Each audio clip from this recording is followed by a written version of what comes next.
Hello दोस्तों, आपका स्वागत है शिक्षा के गुरुकुल। मैं शिव सिंह आपका स्वागत करता हूं। आपके लिए आज मैं लाया हूं एक नया वीडियो। काफ़ी दिन हो गए वीडियो कोई नहीं आ रहा, तो आज मैं लाया हूं क्योंकि एनटीपीसी की जो एग्ज़ाम डेट आ गई है उसको देखते हुए मैं स्टैटिक्स जीके का भारत की प्रमुख नदियों का वीडियो लाया हूं। इसमें प्रमुख नदियों के बारे में आपको पढ़ाऊँगा, तो वीडियो इसकी मत कीजिएगा, वीडियो पूरा देखिएगा तो समझ में आएगा। आपको मैप के साथ है ये वीडियो, तो पूरा वीडियो देखिएगा। अब चलते हैं। अगर आपने हमारे चैनल को जो नए हैं सब्सक्राइब नहीं किया तो प्लीज़ सब्सक्राइब कीजिए और बेल आइकन दबाइए ताकि इस तरह की वीडियो की नोटिफिकेशन सबसे पहले आपको मिल सके। इसमें आपको जीके जीएस हिंदी की ट्रिक पढ़ाई जाती है, तो प्लीज़ वीडियो को, अगर वीडियो अच्छा लगे तो लाइक कीजिएगा, अपने दोस्तों में शेयर कीजिएगा और कमेंट करके बताइएगा कि वीडियो कैसा लगा। अगर आपको वीडियो पसंद नहीं है तो आप डिसलाइक कर सकते हैं, पसंद आए तो लाइक कीजिए। चलते हैं अपने नदियों की तरफ।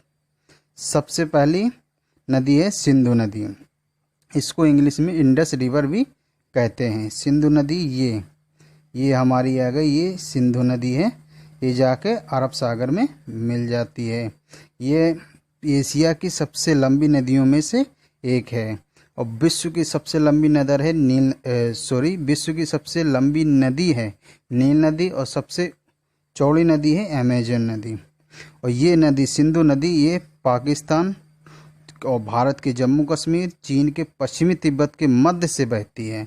सिंधु नदी का उद्गम स्थल है तिब्बत के मानसरोवर झील के निकट सिनकाबाब नामक जलधारा से माना जाता है। इस नदी की लंबाई जो है कई बुकों में 3180 है, लेकिन ज़्यादातर बुकों में 2880 किलोमीटर है, जो कि भारत में 1114 किलोमीटर है। बाकी ये पाकिस्तान में। यहाँ से ये नदी तिब्बत कश्मीर के बीच बहती है और नंगा पर्वत के उत्तरी भाग से घूमकर ये दक्षिण पश्चिम में पाकिस्तान के बीच से गुजरती है और फिर जाकर अरब सागर में मिल जाती है। इस नदी का ज़्यादातर अंश पाकिस्तान में है, पाकिस्तान में प्रवाहित होता है। यह पाकिस्तान की सबसे लंबी और राष्ट्रीय नदी है। मोस्ट इम्पोर्टेंट स्टार करके नोट कर लीजिएगा। भारत व पाकिस्तान के बीच सिंधु जल समझौता 1960 में हुआ था। इस प्रक्रम में भारत सिंधु नदी, उसकी सहायक नदी झेलम और चिनाब के संपूर्ण जल का केवल 20% प्रयोग कर सकता है।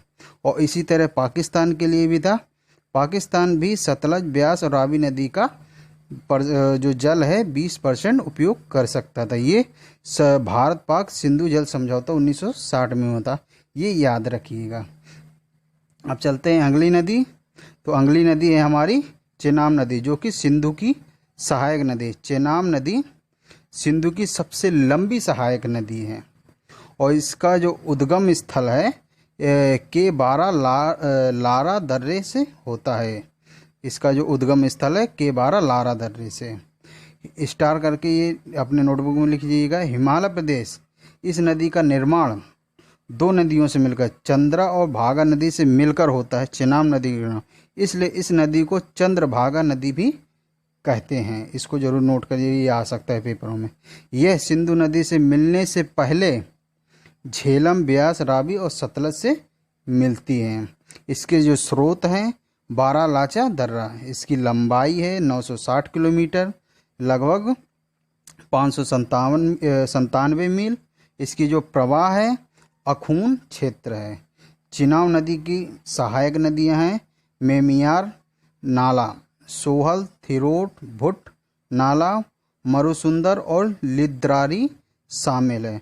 मरुसुंदर को चिनाब नदी की सबसे बड़ी सहायक नदी माना जाता है। अब चलते हैं नेक्स्ट नदी है हमारी झेलम नदी। झेलम नदी उत्तरी भारत में बहने वाली एक नदी है। इसको बितस्ता नदी भी कहते हैं, जो कि इसका वास्तविक नाम है, और महाजनपदों में इसको बितस्ता नदी के नाम से जाना जाता है। कश्मीरी भाषा में इसे बेथ कहते हैं और इसका उद्भव है वेरीनाग के निकट शेषनाग झील से होता है। यह 170 किलोमीटर भारत पाकिस्तान सीमा का निर्माण करती है और बहते हुए पाकिस्तान के झंग के निकट चिनाब नदी में मिल जाती है। इसकी लंबाई 724 किलोमीटर है और भारत में ये सिर्फ 400 किलोमीटर है। इस नदी के किनारे श्रीनगर बसा हुआ है जो कि जम्मू कश्मीर में।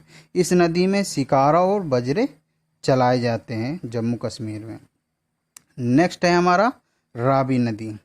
रावी नदी भी उत्तरी भारत में बहने वाली एक नदी है।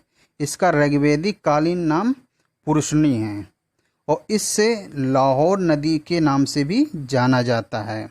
ये याद रखिएगा, किस नदी को लाहौर नदी के नाम से जाना जाता है, तो रावी नदी को लाहौर नदी के नाम से जाना जाता है। ये अमृतसर गुरदासपुर की सीमा भी बनाती है। रावी नदी अमृतसर और गुरदासपुर की सीमा भी बनाती है। रावी नदी हिमाचल प्रदेश के कांगड़ा जिले में रोहतांग दर्रे से निकलकर हिमाचल प्रदेश, जम्मू कश्मीर, पंजाब होते हुए पाकिस्तान से बहती हुई झांग जिले की सीमा पर चिनाब नदी से मिल जाती है, जिस पर थीन बांध का निर्माण है। इसकी लंबाई 725 किलोमीटर है। अब चलते हैं नेक्स्ट। अगली है हमारी सतलज नदी। सतलज नदी भी उत्तर भारत में बहने वाली एक सदा नीरा नदी है। इसका पौराणिक जो नाम है सुतुद्री है, जिसकी लंबाई पंजाब में बहने वाली 5 नदियों में से सबसे अधिक है। ये कहाँ कहाँ बहती, तो ये देश है चीन, भारत और पाकिस्तान में ये नदी बहती है। और राज्य क्या है हमारे, जो जिस राज्य से ये निकलती नदी, हिमाचल प्रदेश, हरियाणा, राजस्थान और पंजाब। इसका जो उद्गम स्थल है दक्षिण पश्चिम तिब्बत पर इसका जो उद्गम है मानसरोवर के निकट राक्षस तालाब से है। इसका स्थानीय नाम लोगचेन खम्बाब है। जो तिब्बत से जहाँ से निकलती राक्षस तालाब से, इसका स्थानीय नाम है लोगचेन खम्बाब। इसकी जो लंबाई है 1500 किलोमीटर है, जो कि भारत में सिर्फ 1050 किलोमीटर है। सतलज नदी की यह रोपड़ में शिवालिक पर्वत श्रृंखला को काटते हुए पंजाब में प्रवेश करती है और पंजाब के नागल में और हिमाचल प्रदेश के भाखड़ा में जाके ऊपर मिल जाती है। और भाखड़ा नागल बांध का जो निर्माण किए गए थे, परियोजना के तहत भाखड़ा नागल बांध का निर्माण किए गए थे। पंजाब के एक मंत्री थे और वहाँ के हिमाचल प्रदेश के राजा के बीच में ये समझौता हुआ था। बांध के जो पीछे भाखड़ा नागल परियोजना में भाखड़ा नागल बांध का निर्माण किएगा और वहीं पे एक विशाल जलाशय बनाया गया उसके पीछे, जिसको गोविंद सागर जलाशय नाम से जाना जाता है। ये याद रखिएगा। अब चलते हैं नेक्स्ट हमारी ब्यास नदी। ब्यास नदी, यह नदी हिमाचल प्रदेश के पीर पंजाल पर्वत के श्रृंखला से रोहतांग दर्रे से निकलती है और कुल्लू घाटी बहते हुए धौलाधर पर्वत को पार कर पंजाब के हरिकेल में सतलज नदी से ये मिल जाती है। ये याद रखिएगा। ब्यास नदी का पुराना नाम अर्जिकिया या बिपाशा है। ये जरूर याद रखिएगा, क्योंकि ये कभी कभी क्वेश्चन पूछ लेते हैं पेपरों में कि इस नदी का पुराना नाम क्या है या इस नदी का क्या नाम है। इसकी जो लंबाई है 470 किलोमीटर है, जो कि हिमाचल प्रदेश में इसकी 260 किलोमीटर लंबाई है ब्यास नदी की। इस नदी का जो नाम है महर्षि वेद व्यास के नाम पर रखा गया है। कुछ इम्पोर्टेंट नोट्स हैं, जैसे हरिकेल क्षेत्र में ब्यास और सतलज नदी में देश की सबसे लंबी नहर इंदिरा नहर निकली हुई है, जो कि पंजाब राजस्थान से होकर गुजरती है और राजस्थान में इसकी लंबाई सबसे अधिक 470 किलोमीटर है। सिंधु नदी से मिलने के पहले ये नदी 45 किलोमीटर एक साथ बहती है, जब जाके ये चिनाब से मिलती है और जो पंच नदी का निर्माण करती है। ये थी आपके कुछ नोट्स, इम्पोर्टेंट नोट्स, इसको याद रखिएगा। नेक्स्ट है हमारा गंगा मोस्ट इम्पोर्टेंट करके आप नोट कर लीजिएगा। गंगा नदी ये भारत की सबसे लंबी नदी है, जो कि भारत प्लस बांग्लादेश में 2525 किलोमीटर इसकी लंबाई है। भारत में 2071 किलोमीटर है। यह नदी जो कि बनती है ये भागीरथी प्लस अलकनंदा नदी से मिलकर देवप्रयाग में जाकर गंगा का रूप लेती है। इसको उत्तराखंड में भागीरथी के नाम से जाना जाता है। इसका जो उद्गम है कहाँ, उत्तरकाशी जिले में के निकट गंगोत्री हिमानी उद्भव स्थल है। मतलब जिले गोमुख के निकट गंगोत्री हिमानी का जो उद्गम स्थल है इसका। उत्तराखंड में गंगा को भागीरथी के नाम से जाना जाता है। गंगा नदी का नाम गंगा देवप्रयाग के बाद पड़ता है।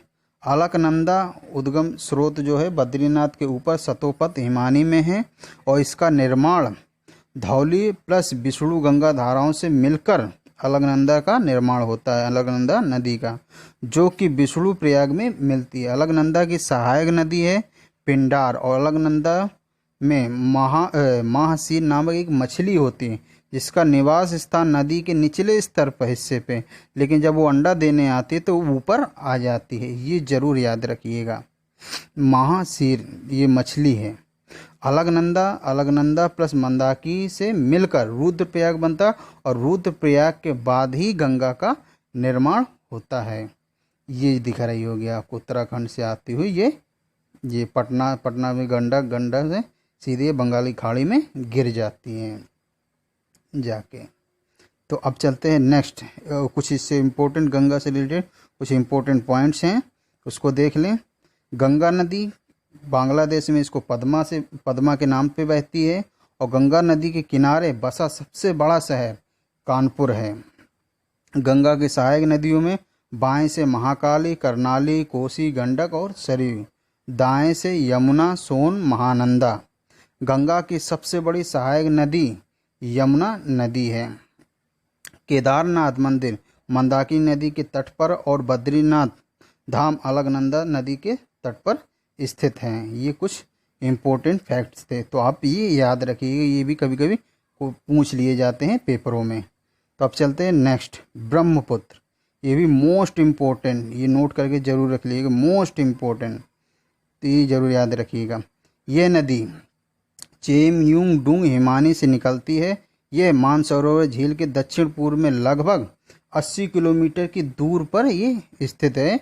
वहाँ से चेमयूंगडुंग हिमानी से निकलती है। मानसरोवर झील के दक्षिण पूर्व से लगभग 80 किलोमीटर दूर पे। तिब्बत में इसे सांगपो नदी कहते हैं। अरुणाचल प्रदेश में दिहांग, असम में ब्रह्मपुत्र नदी के नाम से जानी जाती है। यह एक पूर्ववर्ती नदी है। असम में मंजुली नदी द्वीप विश्व का सबसे बड़ा नदी द्वीप है और हुमांग सबसे छोटा नदी द्वीप है जो कि असम में है दोनों। इसकी लंबाई 2900 किलोमीटर है और भारत में ये सिर्फ 916 किलोमीटर, बाकी ये बाहर है। ये भारत की सबसे चौड़ी नदी है, न कि लंबी नदी। लंबी नदी है गंगा और इसका संगम बंगाल की खाड़ी में है, यानी बंगाल की खाड़ी में गिर जाती है।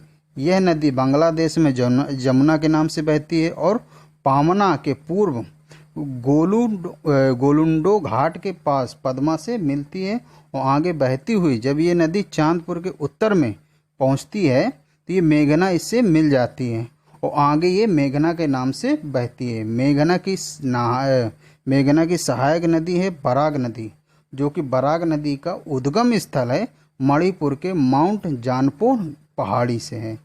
तो अब चलते हैं अगले नदी की तरफ। इस नदी से इतना नॉलेज आपको मिला। नेक्स्ट है यमुना नदी। यमुना नदी जो कि हमारी गंगा की सबसे बड़ी सहायक नदी है। यमुना भारत की एक नदी है।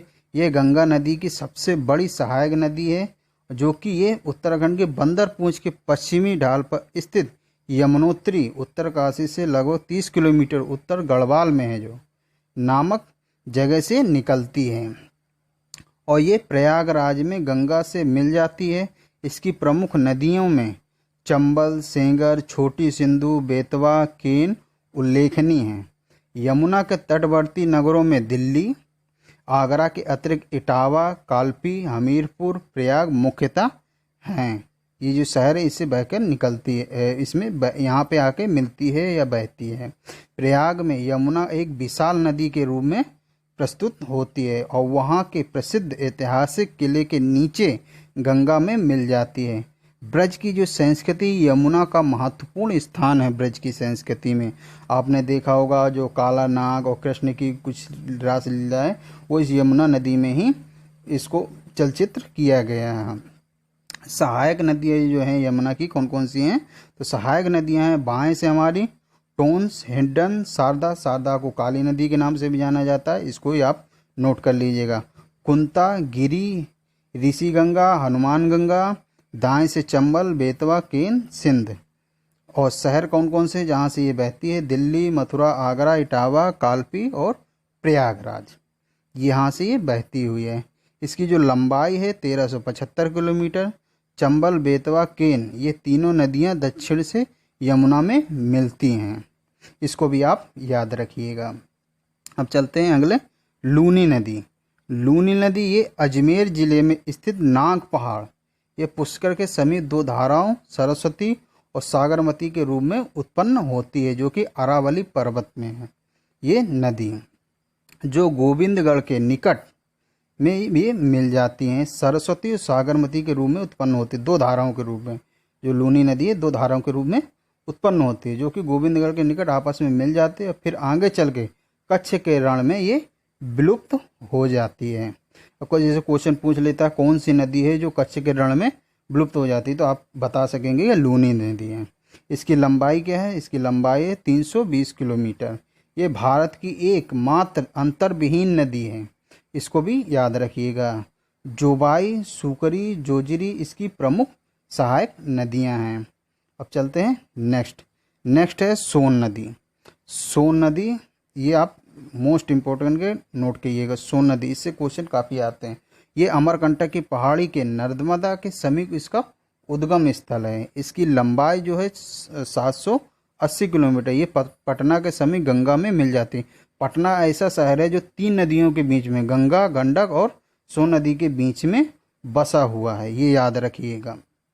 अमरकंटक की पहाड़ी जो कि छत्तीसगढ़ में है, से तीन नदियाँ तीन दिशाओं में निकलती है। सोन दक्षिण से उत्तर की ओर, गंगा और गंडक से मिल जाती है। ये पटना शहर में बसा हुआ। नर्मदा पश्चिम की ओर अरब सागर में मिल जाती है, और महानदी कटक के समीप जो उड़ीसा में बंगाल की खाड़ी में गिर जाती है। तीन नदियाँ तीन दिशाओं में निकलती हैं जाके, वो भी कौन सी? अमरकंटक की पहाड़ियों से। ये जरूर आप याद रखिएगा। चलते हैं नेक्स्ट है हमारा मोस्ट इम्पोर्टेंट, नर्मदा। तो नर्मदा नदी, ये जो नर्मदा नदी है विंध्याचल पर्वत और सतपुड़ा पर्वत श्रृंखला के मध्य से होकर गुजरती है। इसको रेफ्ट वैली भी कहा जाता है, जो कि पहाड़ियों के बीच से ये निकलती है।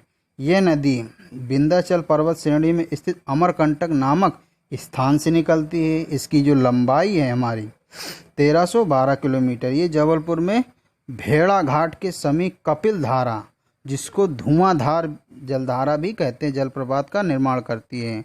क्योंकि ये जबलपुर में काफ़ी ऊंचाई से गिरती है, तो इसको धुआंधार जलप्रपात के नाम से भी जाना जाता है, और कपिल धारा जलप्रपात के नाम से भी जाना जाता है। अगर आपको क्वेश्चन आ जाए कि कौन सी ऐसी नदी है जो कि धुआंधार जलधारा या जलप्रपात का निर्माण करती है, तो नर्मदा नदी है। आप ये नोट उसमें आंसर दे सकते हैं।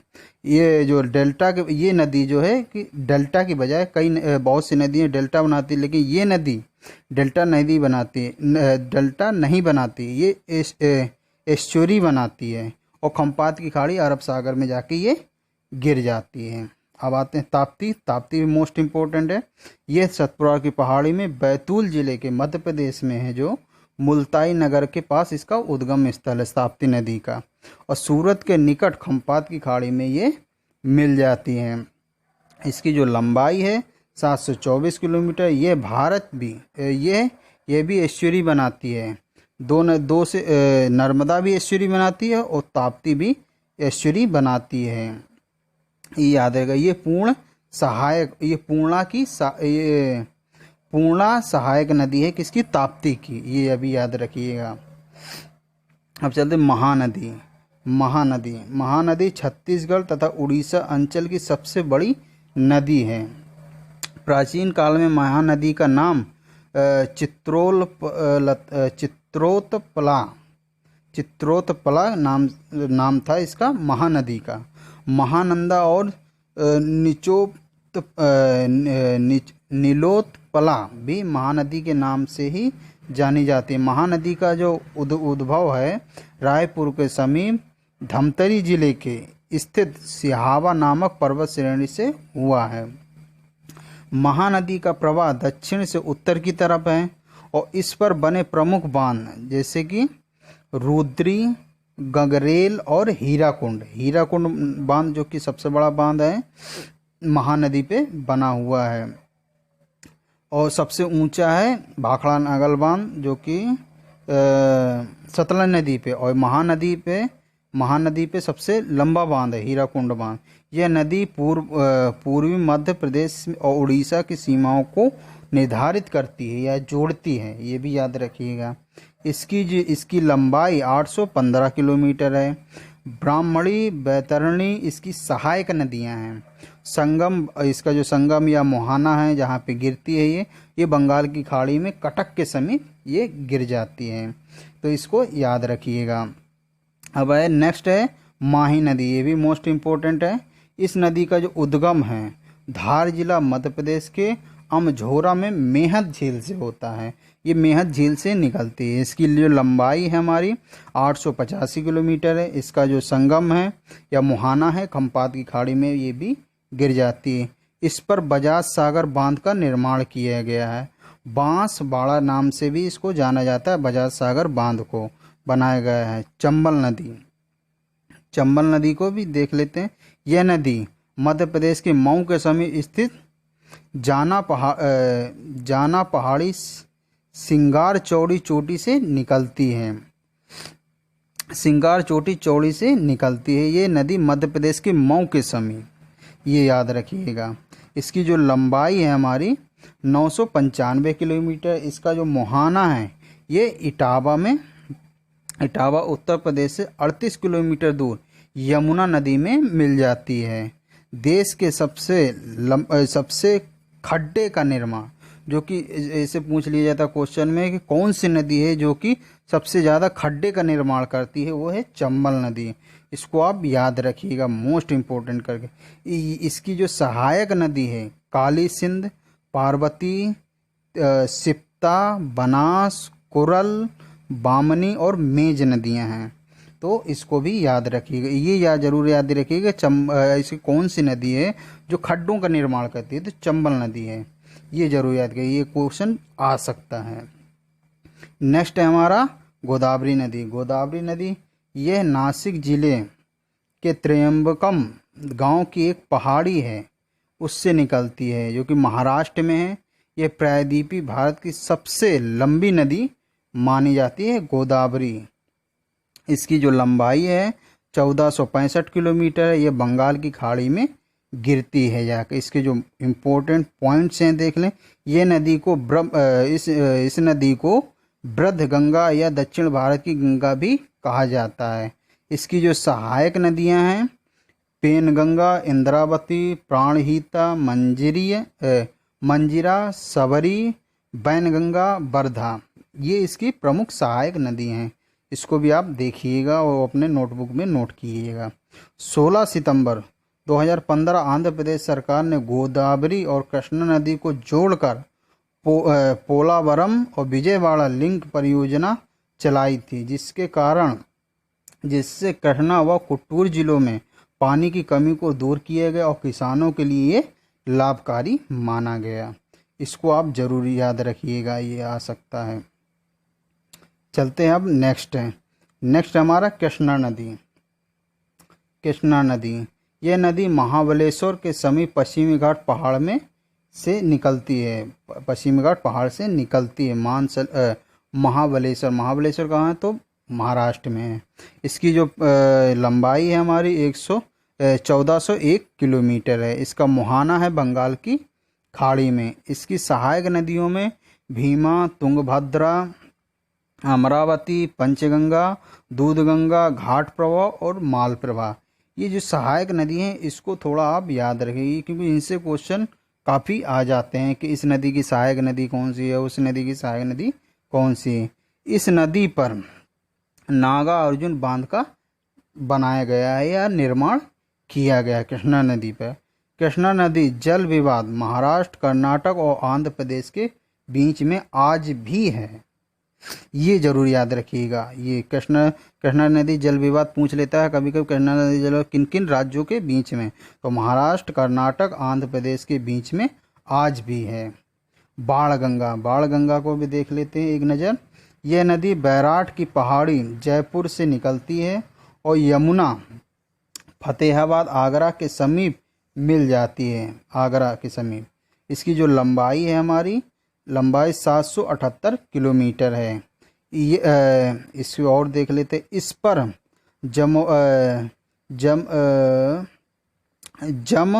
जमवारामगढ़ के पास बांध बनाकर जयपुर को पेयजल की आपूर्ति करती है। जमवा रामगढ़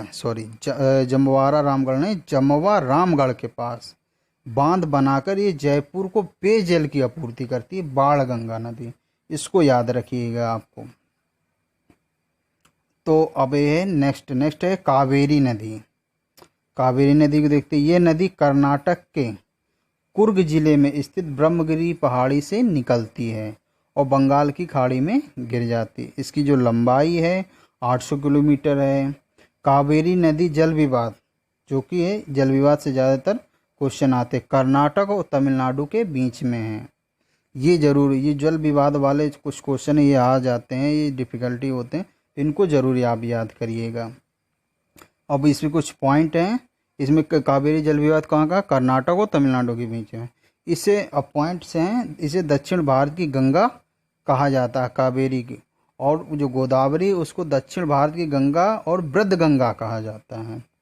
अब एक और पॉइंट है इसमें, कावेरी नदी में शिव समुद्र जलप्रपात तथा श्रीरंगपट्टम एवं शिव समुद्र द्वीपों की उपस्थिति जो है इसका महत्व बढ़ाती है। शिव समुद्र जलप्रपात और श्रीरंगपट्टम जो द्वीप हैं, शिव समुद्र और श्रीरंगपट्टम द्वीपों की उपस्थिति जो है इसका जो महत्व बढ़ाती है, इसका मान बढ़ा देती है।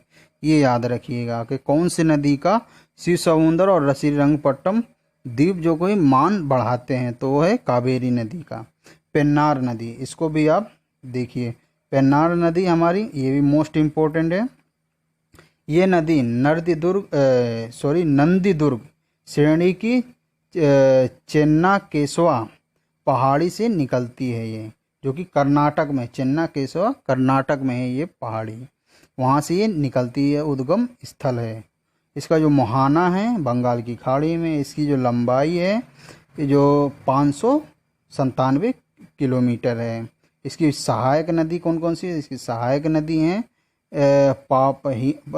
पापहनी और चित्रावती। ये दो सहायक नदी है पेन्नार नदी की, पापहनी और चित्रावती।